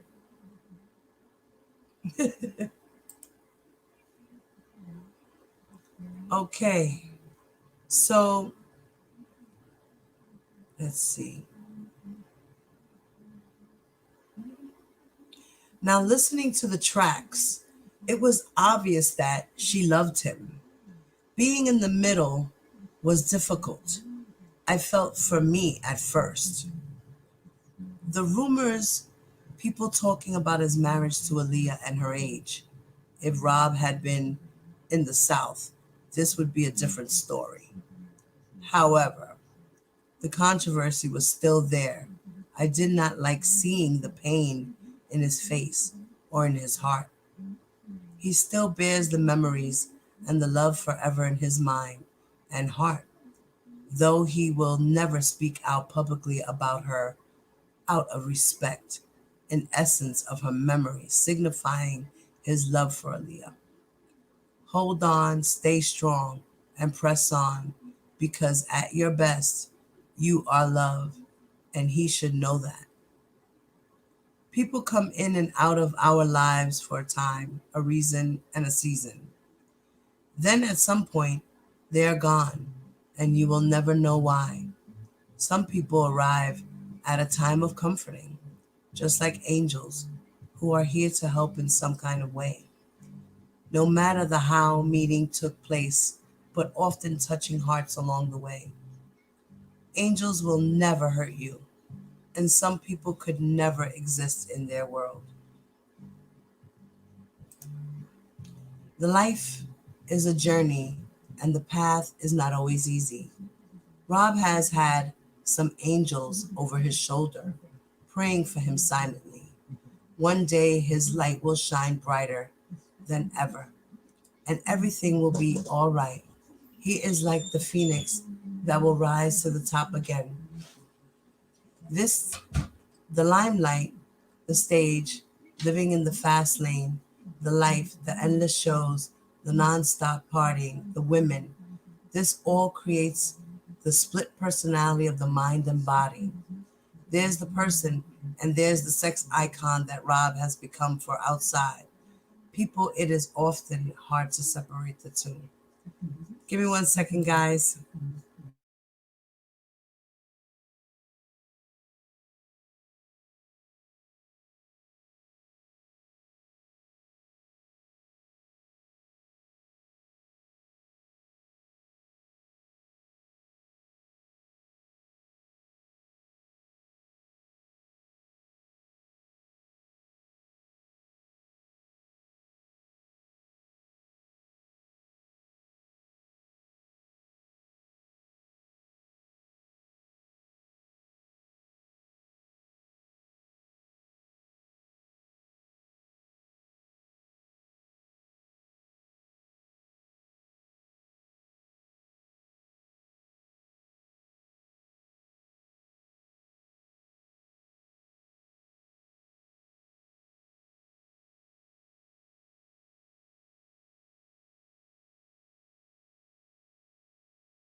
Sorry about that, guy. My mom came in for a second. Sorry about that, guys.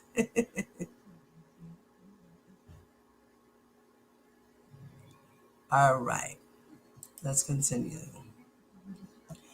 It's like sex addiction. You just can't stop on a dime, notice, and give it up. It's too good to stop. The life, the constant craving of success, and having all the finer things in life all at your fingertips. Loneliness creeps in, and you just want to be you, the family person. It becomes a constant internal struggle, creating a conflict of who you really are.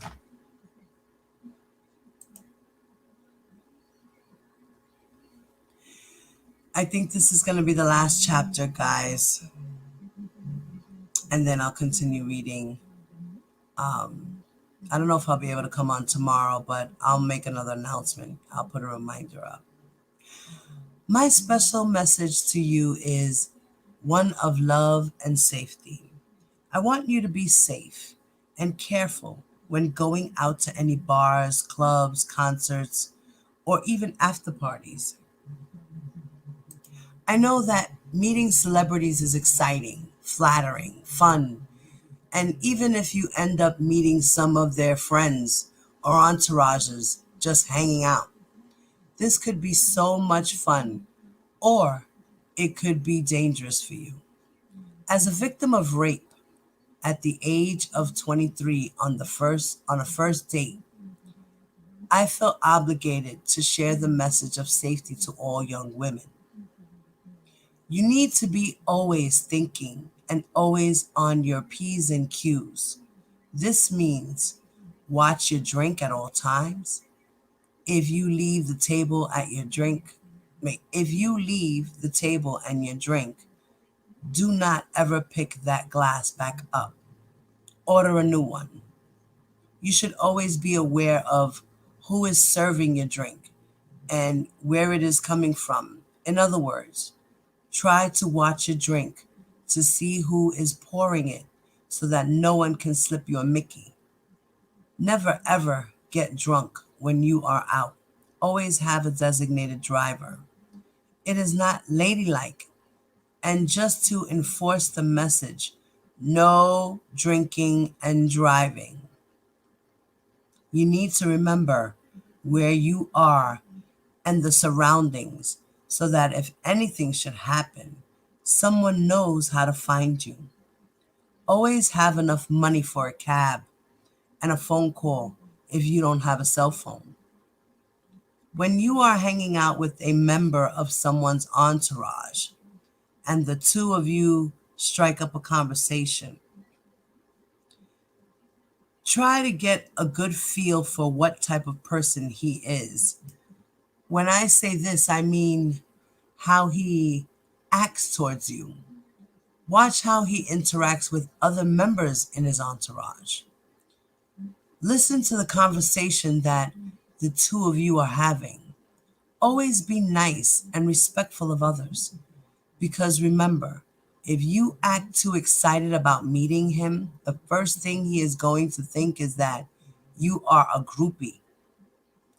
If his conversation is one that you do not care for, or like you can excuse yourself, back away, and leave, let him know it was a pleasure meeting him, but you have to go. Try to make some good excuses to leave. This way you can walk away with your dignity and self-respect still intact. This will save you from any embarrassing moment if the person decides to get belligerent, loud, and disrespectful. There is so much more I want to say, to tell you all the ways to stay safe. This would take a lot more time, but I feel the youth of today are so worth it. Clubbing, ladies, one word of advice: do not close the club down at the end of the night. The guys are already know that the only thing left is to hook up and go home with someone. Stay aware. With that said, the only thing open after 2 a.m. is legs. Know that you need to have some kind of accountability for your actions if you are dressed provocative, meaning your cleavage is showing, your skirt is up to your ass. You could be sending a message to the opposite sex that you are easy. If you are dressed in the same manner going to a man's home or place of living and it is 3 a.m., do not think there is going to be a lot of talking. There won't be. He will be under the impression that the only thing that will be happening is intercourse. Oh, God. Yes, ladies, this does happen. But that whole thing about dressing, and that's victim shaming and blaming. Girl, no. Be you, and shouldn't any man get that impression.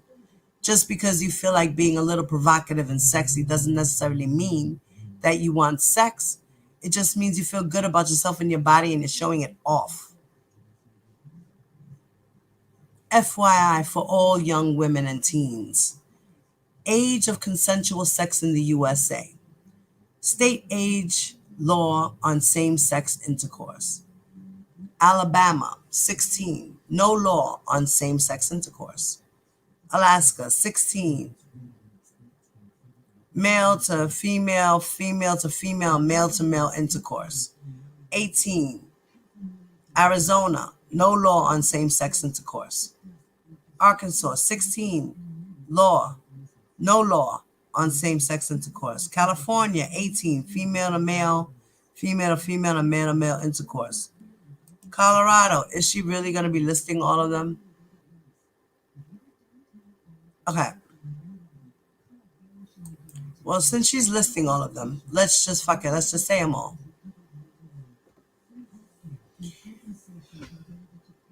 Arkansas is 16. California, 18. Colorado, 17. Connecticut, 16. DC, 16. Delaware, 18. Florida, 18. Georgia, 16. Hawaii, 16. Idaho, 18. Illinois, 17. Indiana. So if R. Kelly had sex with any girl under the age of 17, she's a minor. And it's statutory rape, legally, by law, whether she wanted it or not. Indiana, 16. Iowa, 16. Kansas, 16. Kentucky, 16. Louisiana, 17. Maine, 16. Maryland, 16. Massachusetts, 16. Michigan, 16. Minnesota, 16. Mississippi, 16. Missouri, 17. Montana, 16. Nebraska, 17. Nevada, 16. New Hampshire, 16. Now, Michigan is 16. Now, he has a suit in Michigan, and the young lady at the time was 16 years old when he solicited her. I wonder how that's going to go. New Jersey, 16. New Mexico, 17. New York, 17, which is now 18. North Carolina, 16. Remember, this was 2010. This is 2020. It's changed.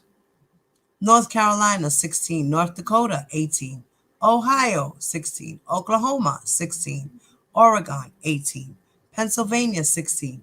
Rhode Island, 16. South Carolina, 16. South Dakota, 16. Tennessee, 18. Texas, 17. Utah, 18. Vermont, 16. Virginia, 18. Washington, 16. West Virginia, 16. Wisconsin, 18. Wyoming, 16. If there is some confusion, check your state laws. Yeah, check your state laws, because now it's 2020 and some of them have changed. Some of them have remained the same.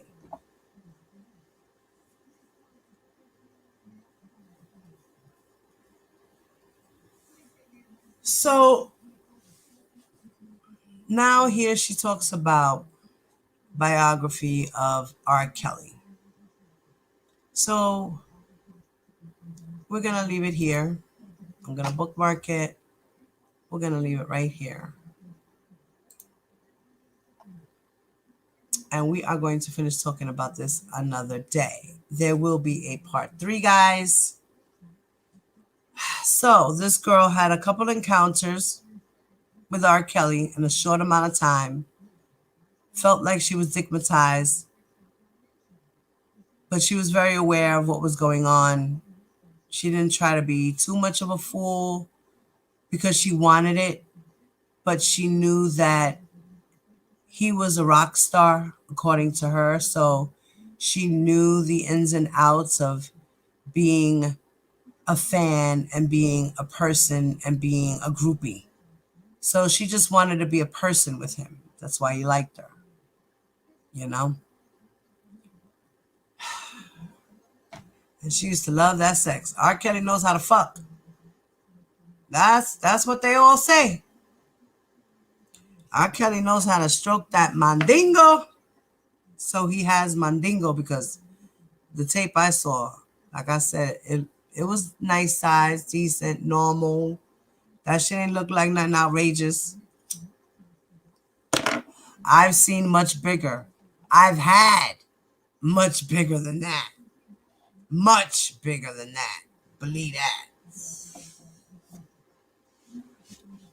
Okay. Okay. So, before we leave, I just wanted to, there was a video I wanted to show. Let's see if I can find it. Oh, okay, wait, no, go back. Oh, wait, that was it right here.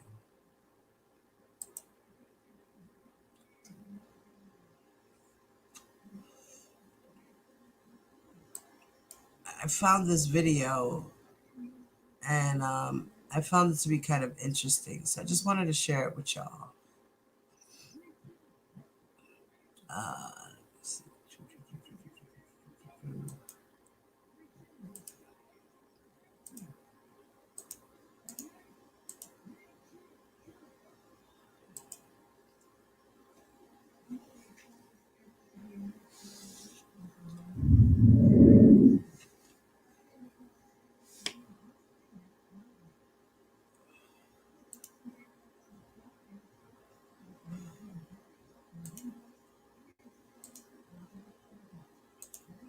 No, America has been waiting for y'all to come back to us. How's everything going? Everything's going pretty good. Yeah. Okay, let's clear something up, because you know I've been getting a rundown on the street. Everybody seems to think that y'all are either girlfriend or boyfriend or cousins or friends. Let's get the record straight. Better go get me a white Jeep. Well, no, we're not related at all. No, we're not. We're just very close. He's my best friend. Yeah, cool. Now, who found who? In the whole wide world. Now you see how he like, they went on stage and practiced that shit. Okay? They knew what the introduction was going to be like. He said, make sure you say this. Make sure you say that. And she's like, okay. They went out there very uncomfortable. You could see that he was very, very nervous in this interview. His voice was shaky. She didn't want to show her eyes. Let's continue. I found Leah. As a matter. And then he says he found Aaliyah, when this is not true. This is not true. Barry Hankerson, her uncle, put her on. In fact, Barry Hankerson, my manager, who's her uncle, told me to go up to Detroit and hear her sing. And it was the other way around. She actually went to Chicago and met him. And that's how that meeting came about. And she sang for him. I got her to Detroit. I didn't have to hear her sing because she was growing. I knew she had it. As soon as she started singing, that verified it. And from there, we became here. And everything is all good. Mm-hmm. Yeah, how he's breathing and everything's all good. And like he's shaking in his voice. He's very, very uncomfortable. Very, very nervous. Is Aaliyah your real name? Aaliyah is my real name. Very unique. It's nice though. It's Muslim Arabic. Oh, all right. Do you know the meaning, or does it have a meaning? It means the highest, most exalted one, the best. All right. Here we go. Everybody knows. Say it one more time so we'll make sure we hit this. The highest, most exalted one, The right? best.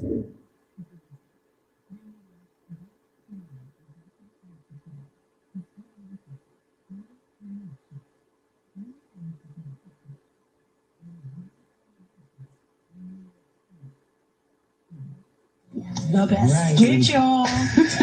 Now, what does everybody call you? I know your name is Robert, but do they say, yo, Art, yo, Kelly, yo, Robert, yo? Kelly, some call me Ark. Mm-hmm. You know, making a mistake. Right, Art. Yeah, but most people who know me call me Rob.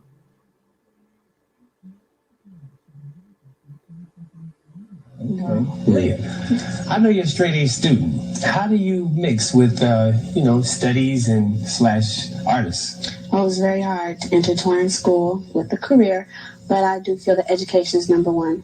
Cool. So I work hard at that, and I go to performing arts school, so they're very helpful. They've been very cooperative with me. DSA, everybody knows Detroit. And my parents work with me, so they help me keep my grades up. What do your parents think about your career? They're very happy for me that, I finally got where I wanted to get. I've been working very hard, and they've been a great support since I was a little thing. Used to run around and sing, and they've helped me. They've developed me. Now, how do people around you act? I mean, you know how people say you've changed, and it's usually not you've changed, but the people around you. Do you feel that kind of vibe going on? Well, my friends at school, they've been supportive. They don't think I've changed any. They're the same. I'm the same. We're all the same. Now, how is he to work with? Rob is great to work with because really it's not like we work because we're like really close. So it's like just fun, really. We just hang out, sing. I don't ever remember working. Yeah, it's just like fun. It seems He says, I don't ever remember working.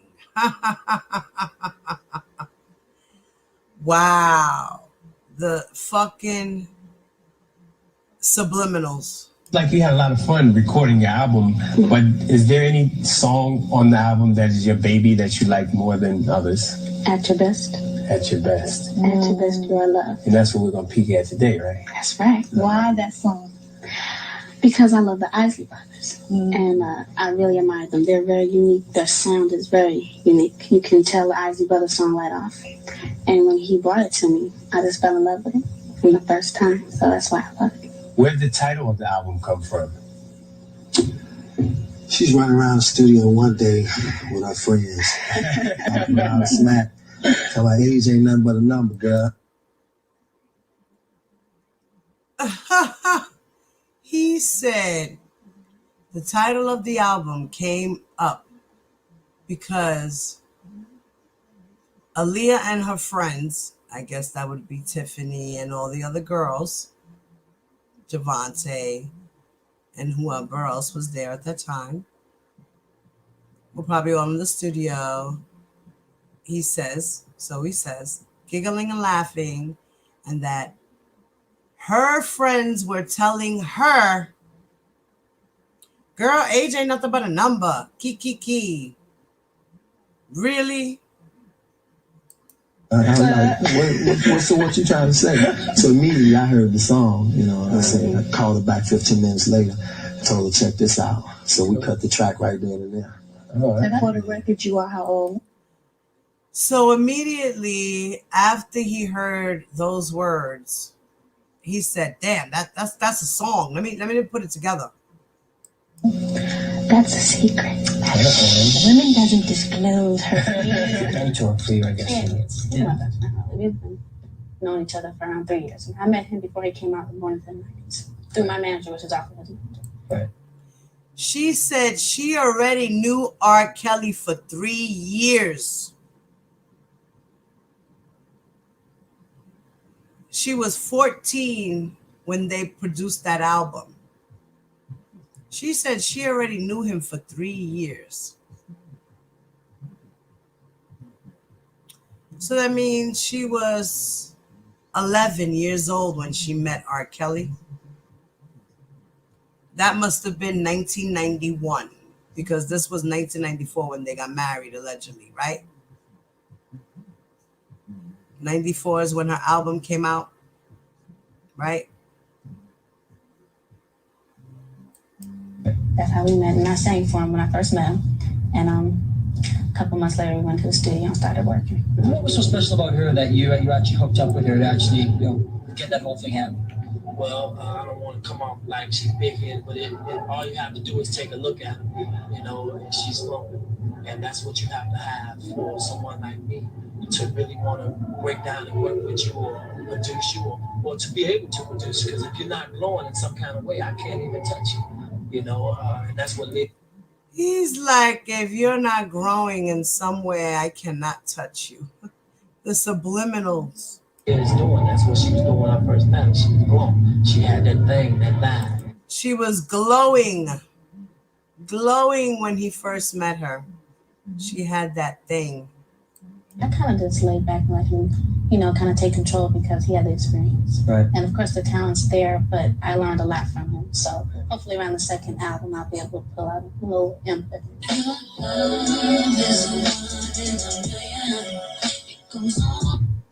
My parents always told me, and I sung a lot with my mom, but when I heard other people's views and everyone else was telling me that I could sing, and I really realized I had a great voice.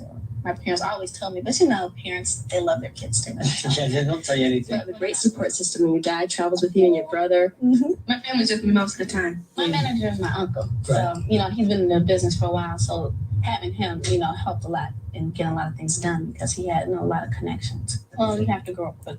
She said she had her family around her a lot. So Her mother, her father, her uncle, they all knew that she was hanging out with R. Kelly, but they didn't see all the extra shit unless they did know about it, allegedly. In this business, because you have to, know when not to go somewhere, know when to go back to the hotel or whatever. But my mom travels with me a lot, and my dad and my brother, so having them around helped me a lot. And having my age, I wanted them really accept me as an artist and just enjoy the music. And everybody's asking me how old are you, and they know I'm young, I'm in my teens, but I made it a fact that I wasn't going to tell, keep it a secret. And now, I just had a birthday. I just turned 16. So I'm telling people, we got the scoop. I'm 16, so I was really geeked about my sweet 16. So I'm telling people now, but they've accepted me, and my album's been very successful. So that's why I don't mind saying it. If you see in this video here, in this particular part, she's thicker. She was 16. There was a rumor saying that she was pregnant from R. Kelly and she had to get rid of it. We don't know if she had the baby. There's rumors that say that she had the baby and, was given up for adoption. And then there's other rumors that she went and had an abortion. So who knows if we will ever know the truth. That song can relate to a lot of people. Like if you fall in love with someone older, or if an older person falls in love with someone younger, it's really everyone can relate to it, not just one group of people. And of course, because we knew when I came out, that age would be, the big thing, an issue. Why would age be an issue when she came out? Why? It didn't matter if she was 15, 16, 12, 13, and she came out with a hit record. Who cares about that? She had talent.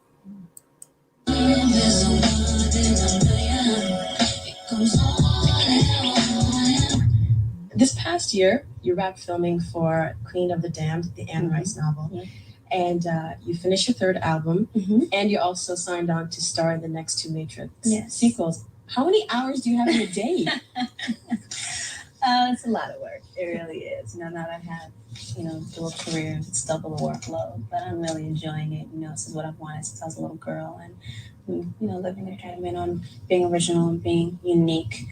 And I stay up on what's going on in music, what's hot and all that, but I don't like to, I won't let things influence me to stray from what I want to do, and the team that I work with is very creative and very innovative, and we're always challenging ourselves to do something new, I'm like, with this album, we have to dig deep and maybe sing about things, talk about things we haven't talked about before, maybe, we'll use an instrument I self-titled this album because I feel it really reflects me.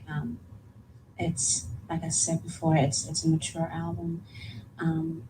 It's, even with my vocals, you feel the growth, you know what I mean? My signature style still remains, but with some songs I use a little bit more power, a little bit more depth, because I feel that that's what that song called for. And I just want people to really feel who I am as a young adult now. And I really feel like that's coming across.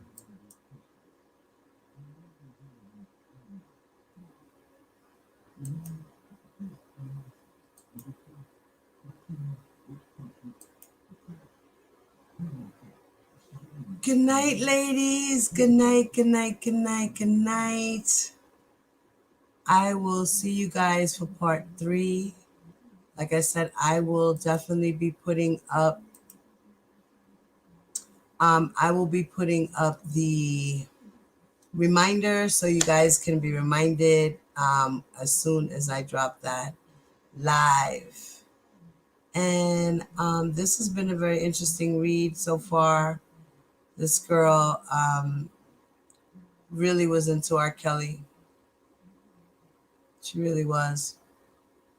And R. Kelly is something else. He's a sex fiend. And on that note, good night, ladies.